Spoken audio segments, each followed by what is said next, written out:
ఏదైనా కెరీర్లో గైడెన్స్ కావాలంటే ఒక మంచి టీచర్ దగ్గరికి వెళ్తావు, లేదంటే లెక్చరర్స్ దగ్గరికి వెళ్తావు.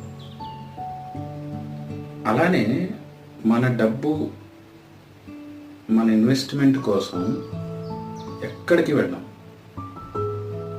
జేబులో 10,000 ఉన్న ప్రతి ఒక్కడు స్టాక్ మార్కెట్కి వచ్చి ఇష్టం వచ్చిన కంపెనీలో ఇన్వెస్ట్ చేస్తాం, ట్రేడింగ్ చేస్తాం. నష్టపోయి వాడంతట వాడు తిట్టుకోడు, మార్కెట్ని బ్లేమ్ చేస్తాడు. సో కొంచెం మీ దగ్గర రూపాయి ఉన్నా, కోటి రూపాయలు ఉన్నా, ఎక్కడ ఇన్వెస్ట్ చేయాలి,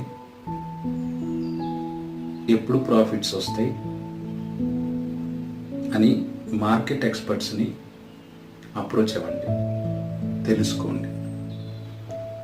ఇట్ ఈస్ ప్యూర్లీ